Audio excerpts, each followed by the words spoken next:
If you ever met a Polish person, you know that we love to complain. If you are married to a Polish person, you know what a big headache it can be. Polish people, even though they live quite comfortable lives, they love to be unhappy.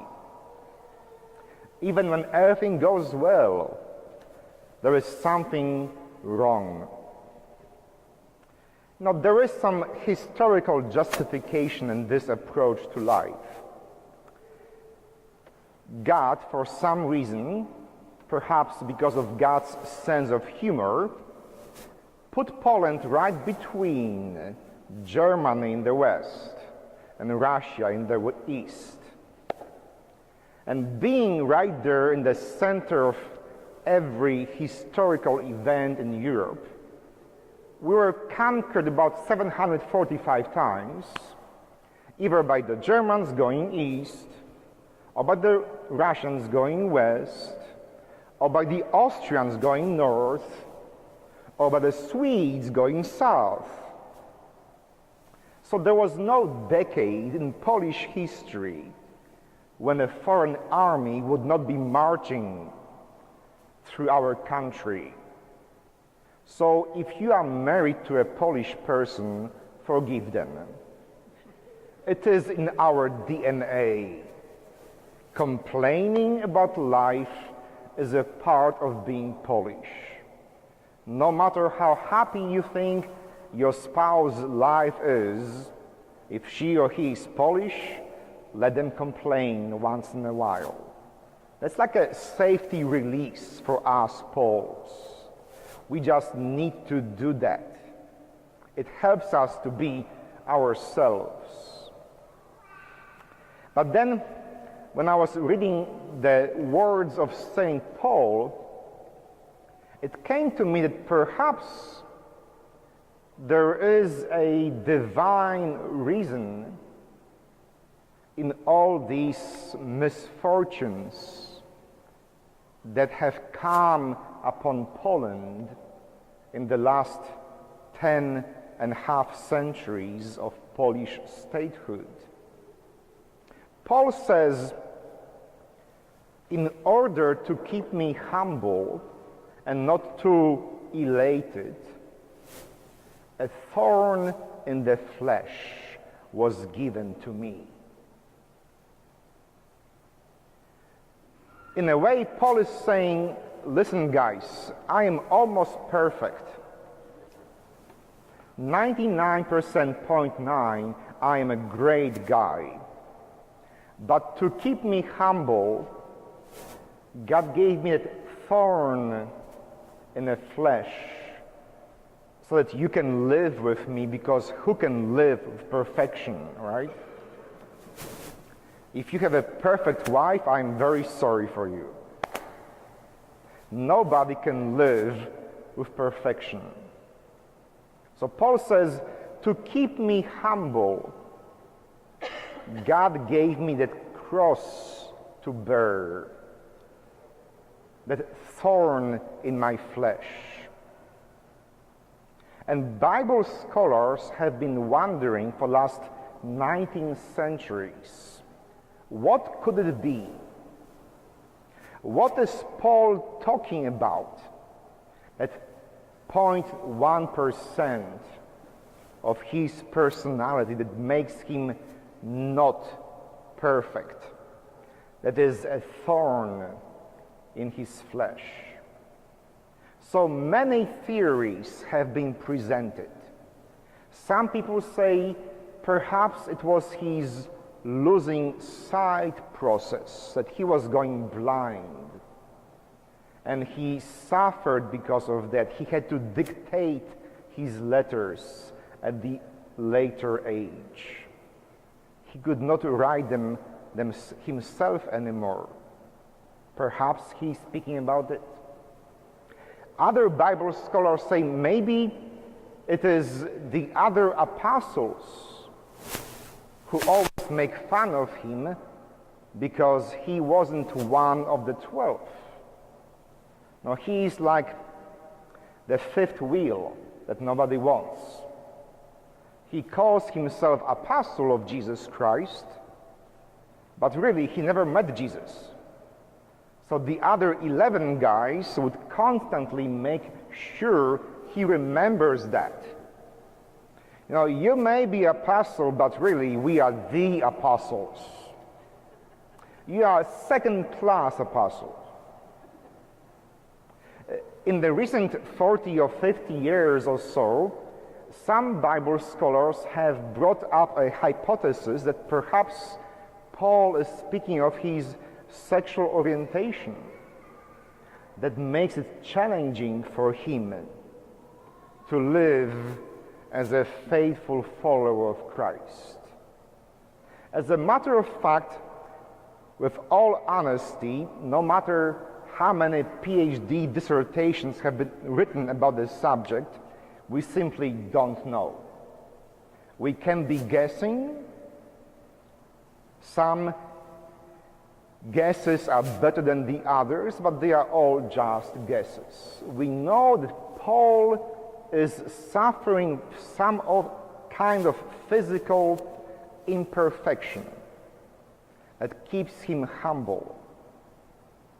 And he says that power is made perfect in weakness. I wish our political leaders would hear this sentence. Power is made perfect in weakness. You don't need to be Polish to realize that your life is not 100% perfect. You don't need to be married to a Pole to know that nobody, no matter how healthy and happy you seem to be on your Instagram or Facebook, that nobody is 100% happy and perfect. It's not only a Polish problem, it is a human problem. If we are honest with ourselves, we find at least one or two or maybe more parts of our lives that we think of, gosh, I wish I could change it. I wish I could be better or different in that area of my life. I wish I could. But you can't. Now, if Jesus had imperfect days in his life, what makes you think that all your days will be perfect? Look at the gospel story today. We usually think that the life of Jesus was full of roses. Wherever he went, people were just listening to every word of his because he was so smart and so cute and so wise and so holy, and everywhere he touched, people would be healed, flowers would bloom in the winter. It's just perfect image. Well, if you watch Jesus telenovela, maybe. But in his real life, there has been plenty of rejection that he experienced. One great example is given in this Sunday's passage. He goes to his hometown, to the people who know him, to the people who know his mother and father. And that's where trouble begins. You see, why do you think I came so far away from home to be a priest? So nobody who really knows me will come to this church. Because when you go to your hometown, to the place where you went to high school or college, they will have plenty of dirt on you. Lots of stories to tell. So if you are smart, before you marry, move away from your hometown. So your husband or wife will never find out what you did that one summer in your life. So for some reason, Jesus makes a risky move and he goes to preach in a small town of Nazareth, where he came from, where he went, well, I don't know if there was a high school, but where he had his buddies, where the people knew him, and they had all kinds of dirty stories about baby Jesus, and teenager Jesus, and coming of age Jesus. So when he stands on the pulpit and starts to preach about the love of God, they start smirking. Look at this guy. What does he think he is? Just because he went to Jerusalem and got his PhD over there, now he thinks he can preach to us. But we all know what kind of people he used to date when he was younger. We know what his father did. All that carpentry wasn't as good as they say it was. And they took no returns, probably neither. So people, because they knew Jesus, they did not welcome his presence or his teaching. It had to be unpleasant experience. In a way, it had to be heartbreaking experience.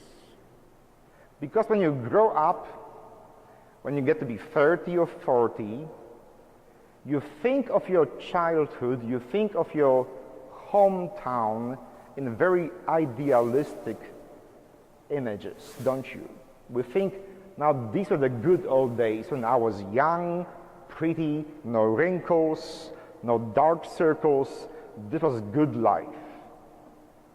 We idealize our younger years as the good old years. And then when you meet the reality of your hometown, you remember, oh yes, I know why I left it. I know I don't live there anymore. It can be difficult. It can be painful. I think the closest experience that comes to my mind is when somebody comes out to his or her family and they are met with rejection. And they are told, you know, because of that we can't love you as a son or daughter of ours. When you go to your home, you pour out your heart, and instead of welcoming and acceptance, you are met with rejection. That is what is happening to Jesus today. At his own home, at the synagogue, he probably used to go and be altar server as a younger guy. They tell him, what do you know, Jesus? Who do you think you are? So this is a message to all of us. If you have had such painful experiences, if you have been brokenhearted, if you experience rejection, if you've been told who the hell you think you are, this is your story. This is a thorn in your flesh that God has given you to keep you humble. Because if you think about it, your life is pretty good, isn't it? You are living a comfortable life. You have made it. But these short, painful memories of people kicking your butt, those bruises on your behind, make you humble. St. Paul says that power is perfect through weakness. And then he says, for when I am weak, I am strong. Those moments of weakness, those instances of painful, unhappy memories have made you humble and better person. As a matter of fact, Poland is stronger today because of what we have experienced in the last 1,000 years.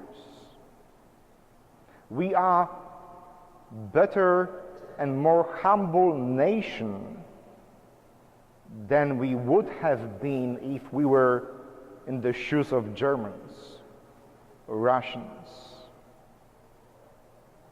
These thorns in your flesh make you truly holy. They made Paul a better apostle, and these painful imperfections make you a better Christian. Amen.